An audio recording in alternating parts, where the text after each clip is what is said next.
ছোট্টবেলা থেকেই মেয়েটা অন্যের মনের কথা শুনতে পেত। যখন সে জানল একটা দম্পতি বাচ্চা দত্তক নিতে চাইছে, সঙ্গে সঙ্গে রাজকন্যার পোশাক পরে নিল। তার বিশ্বাস ছিল ভালো মেয়ে সাজলেই ওরা তাকে বেছে নেবে। একটু পরেই পরিচালক বাচ্চাদের দম্পতির সামনে নিয়ে এলেন। মেয়েটা আর অপেক্ষা করতে পারল না, সঙ্গে সঙ্গে ওদের মনের কথায় উকি দিল। আর তখনই চমকে উঠল, দম্পতি দুজনেই আসলে গোয়েন্দা, একে অপরের কাছ থেকে পরিচয় লুকিয়ে রেখেছে। মাত্র 2 ঘন্টা আগে দুজনেই নিজের সংগঠন থেকে আলাদা মিশন পেয়েছিল। নির্দেশ ছিল সাধারণ মানুষ সেজে সংগঠনের ঠিক করা পাত্রপাত্রীকে বিয়ে করতে হবে। কাকতালীয়ভাবে দুজনেই ঠিক সেই রঙের পোশাক পরে এসেছিল যা অপরজনের সংগঠন বলে দিয়েছিল। এভাবেই ভুলক্রমে পাশাপাশি বসে পড়েছিল দুজন। কথা বলতে বলতে দারুণ মিল খুঁজে পেল, আর সাথে সাথেই বিয়ের রেজিস্ট্রি করে ফেলল। বাইরে স্বাভাবিক পরিবার দেখাতে হবে তো। তারপর ঠিক করলো একটা বাচ্চা দত্তক নেবে, সেই জন্যই এতিমখানায় এসেছে। মনের কথা শুনে ওদের আসল পরিচয় জানার পর মেয়েটার ভেতরে রোমাঞ্চ ছড়িয়ে পড়ল। সাথে সাথে হাত তুলে নিজেকেই সুপারিশ করে বসল। বলল, এতিমখানার সবচেয়ে চালাক আর বাধ্য বাচ্চা সেই। মহিলাটা তার সাহস দেখে মুগ্ধ হলো। মনে হলো বাচ্চাগুলোর মধ্যে এই মেয়েই সবচেয়ে দুঃসাহসী। কিন্তু পুরুষটা যাচাই করতে চাইল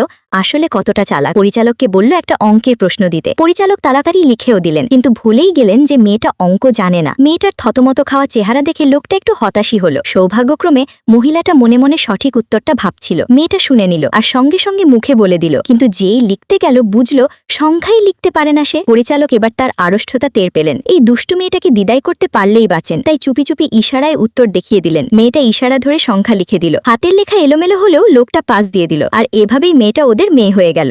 বাড়ি ফেরার পর দম্পতি নতুন বাড়ি গোছাতে লাগলো, কিন্তু মেয়েটা আবার ওদের মনের কথা শুনে ফেলল। জানলো ওদের সংগঠন দুটো আসলে চরম শত্রু। এই পরিবারটাকে বাঁচাতে সে ঠিক করলো দুজনের পরিচয় লুকিয়ে রাখতে সাহায্য করবে। সেই রাতেই মহিলাটা নতুন মিশন পেল, একটা ভোজ সভায় যেতে হবে। সন্দেহ এড়াতে সংগঠন পরামর্শ দিল পুরুষ সঙ্গী নিয়ে যেতে। তাই মহিলাটা লোকটার কাছে গিয়ে জিজ্ঞেস করলো পরের দিনের অনুষ্ঠানে সাথে যেতে পারবে কিনা। লোকটা অবাক, কারণ তার মিশনও ওই একই ভোজ সভায়। সে রাজি হলো, কিন্তু মিথ্যে বলল যে ভেনিউ আগে ভাগে দেখতে ওভারটাইম করতে হবে। মিশনের কথা জানার পর মেয়েটা কান্নাকাটি আর বায়না ধরল সেও যাবে ভোজসভায়। ওদের আর উপায় থাকলো না, রাজি হতেই হলো। পরের দিন মহিলাটা মেয়েকে নিয়ে ভোজসভার দরজায় পৌঁছতেই দেখলো লোকটা দরজায় দাঁড়িয়ে অভ্যর্থনাকারীর কাজ করছে। মহিলাটা সঙ্গে সঙ্গে জিজ্ঞেস করলো ওভারটাইম আছে বলেছিলে না। লোকটা থতমত খেয়ে কথা খুঁজে পেল না। মেয়েটা ঝট করে বলে দিল বাবা এখানেই কাজ করে।